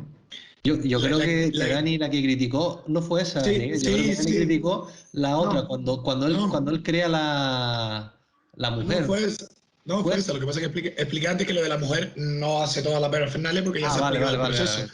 Pero lo que me refería es que vi una escena demasiado física para un experimento científico, digamos, que es lo que trata de un poco representar. Por eso digo que esa en concreto me descuadré un poco por eso. Que la vi más digna de un musical por cómo está planteada que por otra cosa, al margen de eso, mira. Después hay otra escena común en las dos películas que me llamó muchísimo la atención porque tiene algo distinto. En las dos películas sale la academia de estudios, es decir, la facultad o la escuela de medicina, como se llame. En la primera película, hecha en el año 31, es mixto. En la de Kenneth Branagh son todos hombres. Me llamó muchísimo la atención. Yo creo que es porque la del 31 no... No hay que decir ese detalle, ¿verdad? Yo lo vi también. Y sobre todo, tú tienes que cuenta cómo están vestidos. La del 31, digamos que es más contemporáneo. Se supone que está narrada en un momento mucho más cercano al presente que en 1700 y pico. Sí, está claro que la de Kenneth Branagh refleja más a la época aquella en la que está hecha y tal. Es más y que seguramente era solo hombre. Pero me llama la atención que en el 31 pues se haya puesto la imagen de una escuela mixta sin ningún tipo de problema. Y tal. De hecho, habían bastantes mujeres. Sí, había bastantes mujeres. De hecho, digo, pues a lo mejor muchos problemas los tenemos en la cabeza más que en la realidad. Pero bueno. Bueno, pues yo cogería como dije antes, la del 31 me parece una obra de arte entera, los 70 minutos que dura creo que es. Pero si tuviera que quedarme con una escena, es el momento en que se presenta a Boris Karloff. Como lentamente se da la vuelta, que por cierto, mira, eso sí que es algo que criticaría yo. De repente está el doctor hablando con el otro, por ahí viene, y ya está. Él tranquilamente se despertó, lo vistieron y ya se pasea por la casa. Por ahí viene. Pero esa presentación, cómo se da la vuelta lentamente, y vamos, la caracterización me parece, bueno, ha traspasado la frontera. De hecho, pienso que todo el mundo, si dice Frankenstein, visualiza a Boris Karloff o algo parecido, pero no todo el mundo sabe quién es Mary Shelley. Es decir, es el típico caso donde el personaje supera al autor. Como, por ejemplo, Sherlock Holmes y Conan Doyle. Todo el mundo no sabe quién es el autor. Pues yo creo que en Frankenstein sucede eso. Sí, en este caso... ¿No, dime, Miguel? Sí. No, que de hecho a mí me llamó la atención mucho el título de la película de Kenneth Branagh cuando salió, porque primero me sorprendió que esa historia fuese escrita por una mujer, y segundo que cuando lo digo, Frankenstein de Mary Shelley, lo primero que pensé es que se había hecho una nueva versión de Frankenstein, ¿sabes? Y por cierto, escrito por una mujer, que me parece que como es, por una mujer, pues sí, por una mujer hace 200 años, y por una mujer que rondaba los 20 años. Sí, muy joven, sí, muy joven. O sea, y ha escrito una obra, vamos, histórica. Este libro, ya ves. Bueno, pues esa con la del 31 y con la del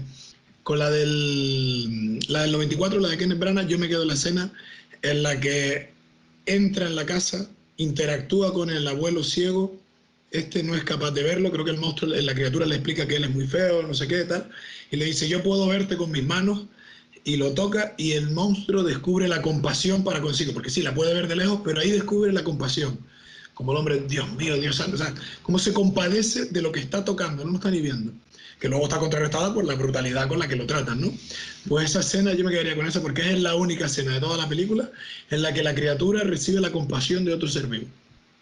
Es el único que sin ver es capaz de ver más allá, por lo que representa.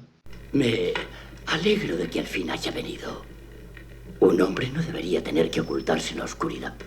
Mejor eso para mí. ¿Por qué? Porque todos tienen miedo. Menos usted. No será tan malo como dice. Peor. Yo puedo verle con mis manos. Se confía en mí. Un detalle con respecto a lo que decías de Boris Karloff, no sé si se fijaron en un detalle curioso y bastante interesante de los títulos de crédito del 31, el inicio y el final, la interrogación en el monstruo y al final aparecía Boris Karloff. Eso me parece un detallazo impresionante y que demuestra lo que llevamos diciendo desde el principio, lo importante que es esta película para la historia ya no solo del cine, yo creo que trasciende al cine, ¿vale? La caracterización de Boris Karloff, es el mito que se ha creado con esta película, y yo creo que ya los créditos no sé si los iniciales serían así, pero si fueron así, vamos, aplauso para el que lo hicieran. O sea, iniciales quiero decir los originales, ¿vale? Perdón, los originales fueron así, esto fue ya después con el tiempo como cuando se hizo, pero si los originales fueron así, pues aplauso para el que lo hizo, porque me parece maravilloso. Tenía que haberlo puesto los créditos después de que aparece Boris Karloff ahí cuando dice Dani se da la vuelta y demás. Bueno. Yo creo que, solo una cosa, Samu, yo creo que esos créditos siempre fueron así. Que por cierto, ahora de los créditos es una cosa, yo te hablo de la escena, disculpa. Yo creo que es hija de su tiempo, en el sentido que no había la difusión excesiva que hay ahora de las producciones, y cuando llega la película ya la has visto por fotos, por tráiler, por imágenes, por internet, y en ese tiempo, supongo que hasta el final, muy poca gente sabría que era Boris Karloff, porque tú ves a Boris Karloff. Y sí, ahora ya puedes ver un poco más allá porque estás harto de verlo. Pero en su momento habría quien le costaría reconocerlo, probablemente, vamos. Sí, no sé por qué lo hicieron, pero me parece una estrategia buenísima esa historia. Lo que decías, de la del 31, la de Boris Karloff, me quedo con una escena curiosa, porque me mantengo en mis tesis de que la película hubiese sido muda y hubiese sido un espectáculo. Cuando se crean las partidas para ir a buscar al monstruo, que está aquel que es el burgomaestre, que le llaman en la película, que es el alcalde, que empieza a decir, pues, ustedes para acá, ustedes para allá, ustedes al otro lado, que ahora comento otra historia, pero bueno, y se juntan todos y empiezan las marabuntas estas, las hordas estas a coger las antorchas para ir en busca del monstruo, y van desfilando en esas sombras, en esa iluminación maravillosa que tiene la película, por todo el centro del pueblo, y se ven las caras de las mujeres, esas caras de película muda, de asombro, ¿verdad? Que te lo demuestran todo, el miedo que están pasando, el terror que van a pasar, y que esta gente van como si fuesen a la guerra, ¿no? Toda esa historia de esa escena me parece maravillosa. Y lo que te iba a decir luego, de chistaco, con respecto a todo esto, o sea, que uno los mandó casi a la marea, el otro casi a Tamadaba y el otro más o menos a un barranco, y de buena primera, sin avisarse, estaban todos juntos en el molino, como que gritó uno, ¡hey, estoy aquí! Y aparecieron todos de la nada. Por eso te lo digo que si eso lo haces en una película muda, es cojonudo, pero el diálogo es lo que me chirría a mí en todo momento de esta película. Y hablaba de esto, ¿vale? Y luego de la del 94, la de Kenneth Branagh, me quedo con toda la secuencia completa de la familia. Me parece que, por lo mismo que decía Dani, de que ese ciego lo ve, aprende de él sin verlo, y cómo él va aprendiendo, más allá de que nos puede parecer un chiste muchas de las veces, cómo aprendió a leer y cómo aprendió a escribir, escuchándolo y demás, pero esa vivencia que tuvo el monstruo, esa evolución, porque al fin y al cabo lo que vemos ahí es la evolución de la criatura, de ser una criatura bruta, digamos, sin modelar, a cómo ahí termina siendo al final ese arco que termina modelado. Y luego así como escena estética, como momento visual, me gustó mucho por estética, ¿vale? Nada más la escalera que tenía dentro de la casa, y en el momento no recuerdo a quién lleva cogido él en brazos cuando lleva una capa roja, que esa capa roja se arrastra por toda esa escalera hacia arriba. No recuerdo a quién lleva en brazos, si era el hermano que le había envuelto esa capa cuando iba muerto, o era a ella, a Elizabeth. Pero no sé si la recuerdan, ¿no? El blanco ese con el rojo, tal, me pareció maravillosa esa estética. Pero bueno, son las que yo elijo. Yo creo que la escalera esa también homenajea un poco a la escalera que se ve en el castillo. Esta es mucho más, se ve más amplia la imagen, una cóncava, la otra convexa, pero tienen elementos comunes, más allá del aspecto gótico de la película del 31 y ya está, pero tiene esas cosillas que mantiene. Sobre una cosa, un apunte por lo que dijiste antes de lo del arco de evolución, de aprender a leer, a hablar, a tocar la flauta y tal. Yo pienso que por detallitos vemos, aunque creo que está mal narrado por parte de Kenneth Branagh, el paso del tiempo. Se supone que ha pasado algo más de tiempo de lo que parece que está pasando, es por la recogida de la cosecha. Porque entiendo que eso le llevó, no el acumular todo eso, sino el que crecieran y la recolección por parte de la criatura. Ese es el único indicio por el cual tú puedes creer que lleva ya por lo menos cierto tiempo escondido en el cobertizo de los cerdos, que es donde está. Y una cosa de la que no hemos hablado, y creo que es importante, en el caso de la del 94, es cómo, y vuelvo de nuevo a la similitud con el tema de la religión, cómo la criatura es consciente de quién es y de dónde viene por la lectura del diario, que viene a hacer la similitud con la Biblia, digamos, ¿no? Para el que tenga la fe, ¿no? Cómo él es consciente de quién es y quién fue su creador por la lectura del mismo. De ahí que cuando muere el creador, él, como devoto de esa religión, por ver la similitud, digamos, dice: una vez que esté muerto, mi vida no tiene sentido. Que ese es lo romántico de esta historia, digamos, ¿no? El no poder disolver esa unión que, quieran o no, tienen los dos. El uno sin el otro no tiene sentido. Una vez que muere el personaje de Víctor, el otro dice: ya mi vida no tiene sentido. Y creo que todo eso, esa relación se crea. El doctor en todo momento sabe quién es la criatura, pero la criatura, si no es por el diario, no sabe quién es. No, sí, está claro, no sabe quién es.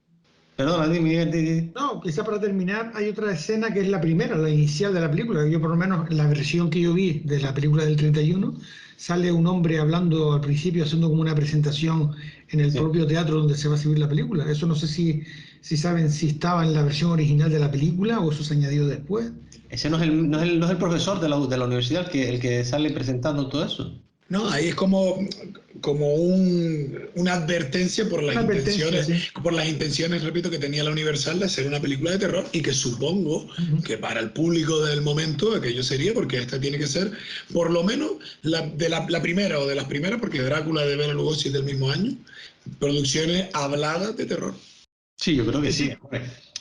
Sí, que pega que eso estaba, porque era como una advertencia de que lo que iban a ver, pues estaba, y creo que muy posiblemente estaba en la versión inicial, digo. De hecho, esa escena en concreto la parodia también magistralmente Mel Brooks y Gene Wilder en El jovencito Frankenstein. Señor. Cuando hace la presentación en sociedad de la criatura, que se pega en el baile ahí, lo que está representando es eso, o sea, homenajeando y parodiando esa apertura de la historia del 31. O sea, que al fin y al cabo está haciendo, o sea, se está homenajeando y parodiando a sí misma. Pero vuelvo a repetir, esa película del 31, con sus defectos que las tiene obviamente, historia del cine. dentro de su género, creo que como El maquinista de la General o La quimera del oro, obviamente. Vamos a ver, que sea buena o que sea mala, no vamos a entrar, que es historia, vamos a ver. Y te vuelvo y te repito, esta película ha pasado más allá del cine. Claro, esta película sobrepasa al cine por lo que tú decías antes. Ahora a lo mejor no, un niño tú le dices que dibuje Frankenstein y no lo dibuja así, porque a lo mejor no sabe ni quién es Frankenstein. Pero yo recuerdo, a mí me decían en el colegio, dibuja Frankenstein y dibujabas esto, porque era tu referente. Y estamos hablando de los 70 y largos, ¿sabes? No estoy hablando del 31 cuando salió esta película. No sé, Miguel, si a ti también te ha pasado lo mismo en ese sentido de que tú ves eso que estoy diciendo yo, de que has traspasado el tema del cine, vamos, lo de este hombre. Sí, no, el personaje te refieres. Sí, el personaje. Sí, claro. Pero es que ya te digo, cuando se estrena en el 94 esa película con ese título de Frankenstein de Mary Shelley, digo, pues será que es una versión nueva de Frankenstein. Tonto de mí, es decir, inculto de mí total. Porque después resulta que era la autora de la novela original, ¿no? El personaje y sobre todo la caracterización. Volvemos de nuevo al trabajo de caracterización de Boris Karloff, que si lo vemos siempre en los dibujos y tal, siempre está pintado de verde, porque esta película obviamente rodada en blanco y negro, pero para que tuviera esa tez mortecina, el actor, tú ves las imágenes de rodaje de la película, está pintado de verde, que también hizo lo mismo Peter Boyle en La criatura del jovencito Frankenstein, homenajeando y para que tuviera ese efecto cadavérico, es decir, al final sentó cátedra y la iconografía en Frankenstein es así. Sí, total. Y luego, por ejemplo, una cosa que sí, lo dije antes cuando te dije, Dani, lo de Penny Dreyfus, si recuerdas, es una serie, Miguel, ¿vale? Sí. Del Victoriana y demás. Que trata todos estos temas. Sí, el personaje. Drácula, Frankenstein, todo esto. Sí, el personaje de la criatura vive en la sociedad, convive con sus coetáneos, vive medio escondido, medio no escondido, sale por la noche, sale tal, y vive ahí en medio del ¿Cómo se llama la serie? Victoriano. Penny Dreyfus. De todas formas, si no recuerdo mal, porque yo también la vi en su día ya, el que era representado como el monstruo de verdad, no en lo físico, sino en lo interior, porque en la serie esa, la criatura es súper inteligente y iba al teatro y tenía sensibilidad, mientras que el doctor estaba representado como la aberración interior del hombre, digamos. No, la serie esa está muy... El episodio piloto está rodado por Bayona. Sí. Penny Dreyfus, por lo visto, era un magazine, un tipo de revistas pulp de la época, en su tiempo, que sacaba historias cortas de terror y tal, y son 3 temporadas nada más, está muy bien, te la recomiendo.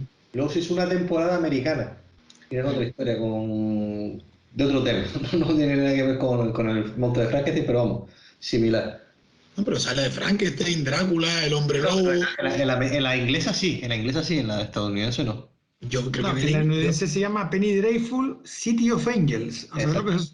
No, esa es un spin-off que se hizo, eso no. Yo digo la que salía Timothy Dalton, creo que era que salía. Sí, no, creo que salía Timothy Dalton, entre otros, vamos. Pues está muy bien, esa te la podrías ver. Bueno, pues ya por último y por finalizar, 2 curiosidades que vi luego a raíz de ver la película. Esta la recordaba.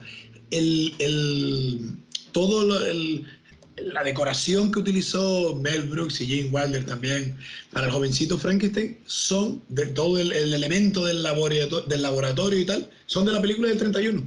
Qué bueno. Es el elemento que quedó de atrezo del laboratorio de la película del 31.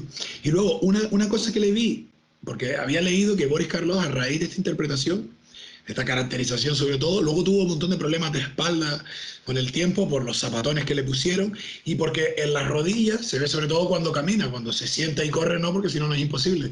Le pusieron una serie de tablas para que no pudiera doblar la rodilla y caminara como más aparatoso. Y le acarreó problemas el resto de su vida. De hecho, él creo recordar que interpretó a la criatura en 3 películas, Frankenstein, la novia de Frankenstein y el hijo de Frankenstein. O sea, el jovencito Frankenstein sería la cuarta, porque es el nieto del doctor, digamos, ¿no? Pero solo lo hizo 3 por todos los problemas físicos, entre otros, que le llevó a la caracterización. Y luego porque, claro, si ahora para caracterizar a alguien te pegas tiempo, te imaginas tener el 31 para pintarte de verde y ponerte todo eso que tiene encima, ¿sabes? Se podrían pegar horas de maquillaje. Mención especial al tema del maquillaje también, ¿eh? Para la época que era y tal. Pero las 2 películas, ahí yo se lo daría a las 2 películas. Sí, a las 2 películas. La de De Niro es brutal en la otra película. Sí. A mí lo que me gusta, y es lo que decía antes, es que Kenneth Branagh supo romper con aquella imagen y crear otra distinta y tan válida incluso más real, más humana. Pero si ves adaptaciones anteriores y posteriores a estas dos, rara vez se repite esto, salvo en producciones de la Universal y con peor defecto porque no es Boris Karloff, obviamente, y el original es el que al fin y al cabo tiene el que deja mayor pozo. La de Christopher Lee que mencioné antes, La maldición de Frankenstein, de la Hammer, no tiene nada que ver ni con la de Robert De Niro ni con esta, pero porque al fin y al cabo no puedes repetir una marca registrada. Pero me parece bien, y realmente si lees la novela, y la que es más unir piezas de diferentes cuerpos es la de Robert De Niro, porque ahí está la de Boris Karloff, tiene elementos, como dijimos, que han pasado a la historia, pero que no tienen sentido. Los 2 tornillos que tienen en el cuello, ¿para qué son? Hombre, al principio es para que te conectaran ahí los... ¿cómo se llama? Pero luego la electricidad que le revive, pero cosas que han trascendido. Para le conectaran las pinzas para que estaba la electricidad por ahí. Pero bueno. Que fuera ahí, pero como lo subió allá arriba al cielo, nadie vio cómo pasó. Bueno, Miguel, si tú no lo has visto, te recomiendo la novia de Frankenstein. Está muy bien. De hecho, la novia de Frankenstein... Esa es la segunda. Sí. Si no recuerdo mal, tiene un preámbulo, o sea, una introducción que te cuenta el origen de la novela. No sé si conoces eso. En una noche de tormenta, Mary Shelley reunida con Lord Byron y otro que creo que era el marido de ella, estaban encerrados y como no había internet ni televisión, pues hicieron una apuesta de ver, mientras duraba el encierro, quién hacía la novela de terror más terrorífica. Y la historia nos dejó de esa idea, pues... Pero eso no sale en el biopic de Mary Shelley, ¿no sale en el biopic eso también? Sí, supongo que en el biopic de ella sí, pero que en la novia de Frankenstein, así como en esta aparece ese tipo delante del teatro... Es que, es que a mí me suena esa historia, pero porque vi hace un par de años la película, la de el biopic de Mary Shelley, y me parece recordar esa historia. Pues el comienzo de ese, si no recuerdo mal, empieza así, haciendo de Mary Shelley Elsa Lancaster, que es luego la que hace de la novia. Que también tiene otra iconografía que ha pasado en la historia, que es la del pelo para arriba con las canas. Es otra que ha trascendido el tiempo. Bueno, ya sabemos el disfraz del próximo carnaval. Pues, chiquillos, ¿alguna cosa más? Pues nada, completo. Pues nada, ya con esto servido el Frankenstein, el monstruo de Frankenstein y la criatura de Frankenstein. Y Kenneth Branagh. Y Kenneth Branagh. En paz descanse. Y Christopher Lambert y la inmortalidad.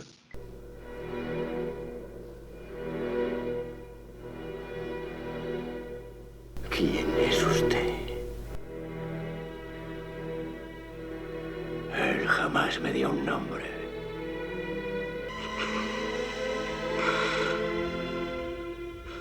¿Por qué llora? Él era mi padre. He terminado con el hombre.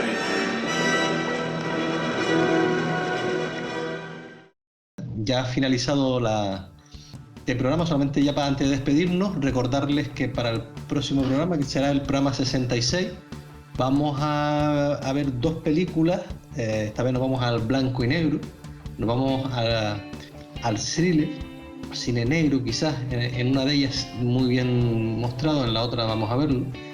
La primera, la película que sería la número 129 de la cinta métrica, sería una película de 1944 dirigida por Billy Wilder, Perdición, y la segunda sería la que sería la película La 130, va a ser una película de 1963 dirigida por Kurosawa, es El infierno del odio.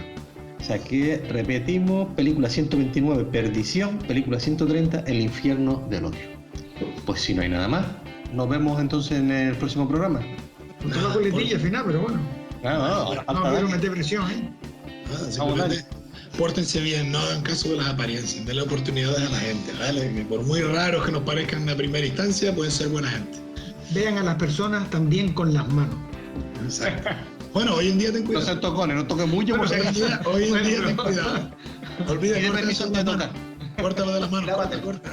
Bueno, Venga, Venga, hasta luego. venga, nos vemos.